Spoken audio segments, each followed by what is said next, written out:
Hi, my name is Alessandro and welcome to my channel. So in today's video, I just wanted to sit down and talk about some products that I'd buy if I wasn't unemployed. Yep, I got fired a week after quarantine started after working a year and a half at Ashley's Furniture. So money's a little tight right now, and even though I'd love to buy some of these products, I just can't. Now, I don't want to just sit down and act like it's the end of the world, but luckily for me, I had 2 weeks of vacation pay, a week of severance pay, and my unemployment just kicked in. So shit could be worse. I'm so grateful that I have this time to just, be at home, be safe, and relax. But, with being at home so much, I've been on Sephora's app way too much, and I have my eye on a couple of items that I'd buy if I had the money. Not from Sephora, because fuck Sephora for firing all their employees, or most of their part-time employees. But you know what? A boy could dream of getting new makeup. So let's just talk about it. The first thing on my list is the Tatcha Liquid Silk Canvas. I want to get this primer because, first of all, I've heard great reviews from it, and the reviews online are amazing. It has 5 stars and 1,000 reviews, so I feel like it's a pretty solid primer. I don't know, I kind of just want a nourishing primer, a more like skincare primer, and this one is it. I have the Tatcha sunscreen, and I heard that has a lot of similar ingredients from the Tatcha primer, so I'm also curious to see how they perform, if it's better than the Tatcha sunscreen, or if the Tatcha sunscreen is just like a dupe for it and I don't need a primer. But yeah, I love the packaging. I love that this is in a bottle. That's why I'm actually wanting to buy it. I didn't like the original Tatcha Silk Canvas packaging. I just find that with the old packaging, it's like super easy for bacteria to build up. And I feel like after months of using it, it's just kind of disgusting. I know they give you like a little thing to like get the product, but you have to, that makes sense if you wash that thing every single time before you use that. But if you just have that laying around and you just dip into it, you're dipping into it with bacteria. So I just find that old packaging gross, and I'm interested to see how this works out. Okay, next thing I have, I'm gonna go into a palette that kind of has my eye. It is the Natasha Denona Biba All Natural Eyeshadow Palette. Out of all the eyeshadow palettes I have little to no cool tones. And what appeals me to this palette is that the whole bottom row is cool tone. Has a cool tone brown, which I have very little in my collection. Has a gray, which I don't think I have any matte grays. Has 2 matte grays, a dark and a light. That's what I like. And a black.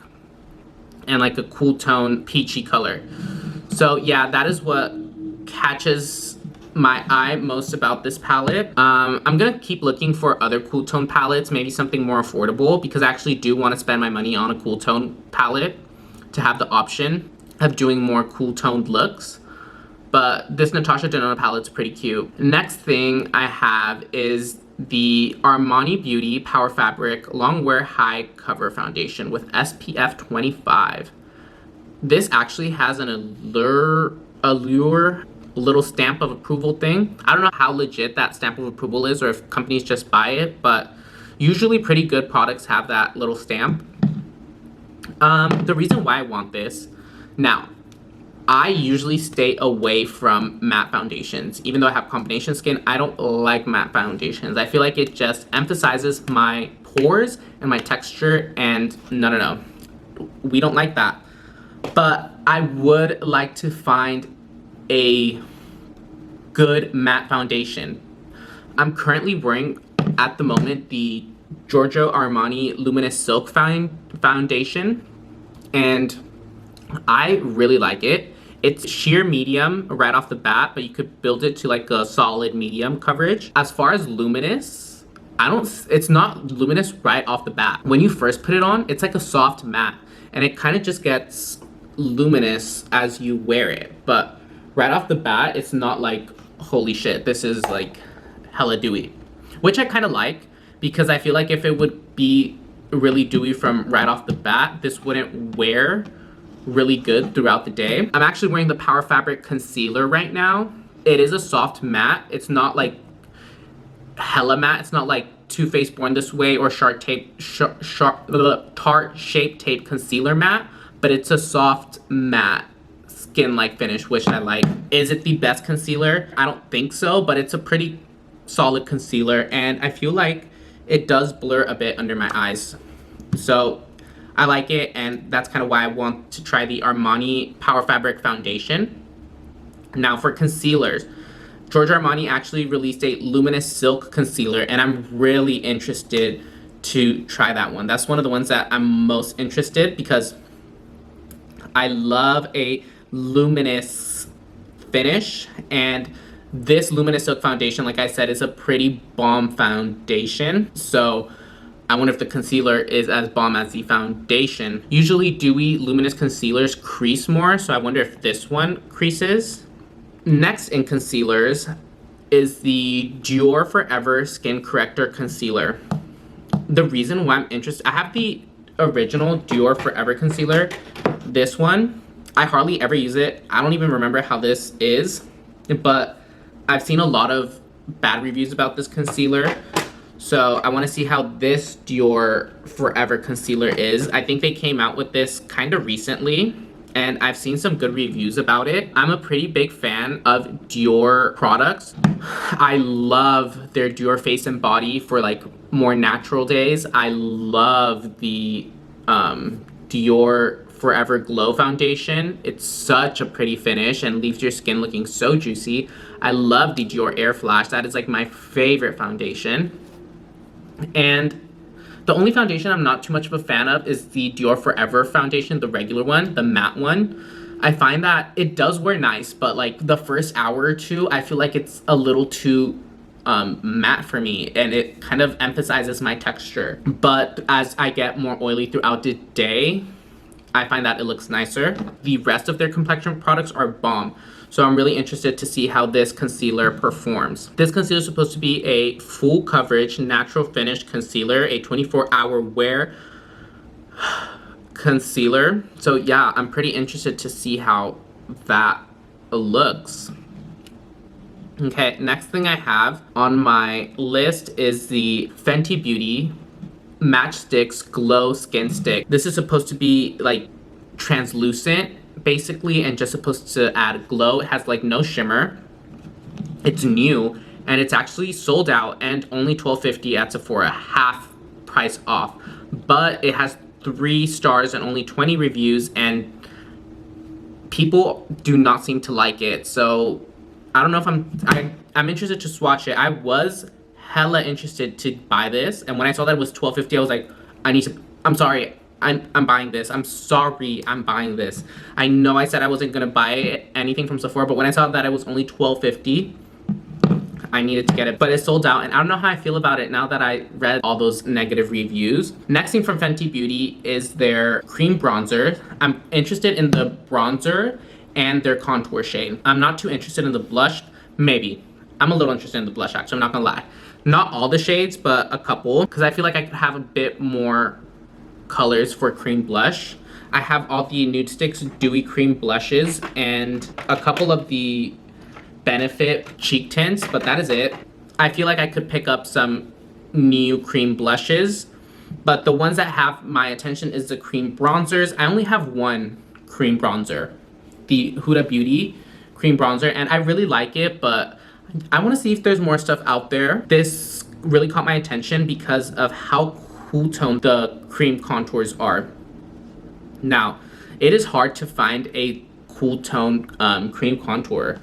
I feel like there's not a lot out there. I only have one cream contour, and that is the Anastasia cream contour. It's their foundation stick, but they made it in a special shade for contouring. This is in the color Mink. I really like the shade. I find that it really does mimic the appearance of like your bone structure. People say it's hard to blend out, but I personally don't find it hard to blend out. Maybe that's because I have like more oily skin, but I really like it. However, I would like to try new things because I only have one of each. I'm really not looking for any powder bronzers or powder blushes, I'm pretty content with what I currently have. As far as highlight, I like to try out the Charlotte Tilbury Beauty Highlighter Wand. I also don't have a lot of liquid highlights or cream highlights. The only one I have is the Marc Jacobs one, which I really like. I like the finish of this. It's cream, but it almost sets like a powder. I wouldn't say it looks like a powder, but it dries down. It's not like dewy. I really like it. I like that it has like no glitter. It just looks like a sheen on my skin, buildable. But I only have one and I wanna get more. I don't have a lot from Charlotte Tilbury. I only have her Flawless Finish setting powders in all 3 shades actually. I really like to use lightly the darkest one to set the perimeter of my face, and I liked the lightest one to set like my T-zone. They're pretty good, but I don't use powders that much anymore. I'll sometimes just use them just to use them, but yeah, I don't use powders that much. But this liquid highlighter from Charlotte Tilbury is catching my eye. It's a little bit overpriced, $38, but I feel like Charlotte Tilbury would have a pretty dope liquid highlight. Now, last but not least on my list is these Dior Lip Glow Oils in the shade Pearl, which has a subtle shimmery pink, and the shade Pink Coral, or Halo Pink, which has like shimmery pink glitter in it. The Dior Lip Glow Oils are my favorite products in like the world. I'm currently wearing right now the Dior Lip Oil in Cherry. Beautiful. Actually, I'm gonna apply a little bit more because I had a snack in between filming and a little bit came off. But these just make your lips look so juicy, and nothing's better than a wet looking lip. These are very long lasting. Find that a lot of glosses just kind of get absorbed pretty quick, but these will last a really good amount of time. You don't really have to reapply them much unless, you know, you're like eating. And you can also like layer them. Like sometimes I just layer these for fun, not because I need to layer it, but I'll just layer it because like I love lip gloss, and like it won't get like clumpy and like attached from on my top and bottom lip. Yeah, I love these, and these are all clear with a sheer color, and it does give a little bit of wash of color to your lips, but not much. I'm really curious to see how the ones with shimmer look. I bet they just look so beautiful on the lips, and the shimmer probably emphasize how wet these look. Sadly, they're only an online exclusive with Sephora, so if I get them, I'd have to purchase from Sephora, which I don't want to because they're trash for firing their employees. I know people say that whatever, I prefer Ulta anyway, but I personally like Sephora more. I'm an idiot for high-end products. I love high-end products. I love Dior. I'm a sucker for high-end luxe packaging. Pat McGrath. Ugh. And Ulta doesn't carry all these products. If Ulta had Pat McGrath, I would never walk into Sephora ever again. But yeah, sadly those lip oils are only at Sephora. That sucks, but yeah, that is it for today's video. One day, I'll be able to get these products, but you know what? I don't need them. I don't need them. It's just fun sitting down and talking about makeup I wish I could get, but I'm gonna be honest, I don't need any of this. I have enough concealers to use like for a lifetime at the moment, and they're all probably gonna go bad before I even get to use them, so I need to chill. Thank you so much for watching, and I'll see you guys in the next one. Mwah.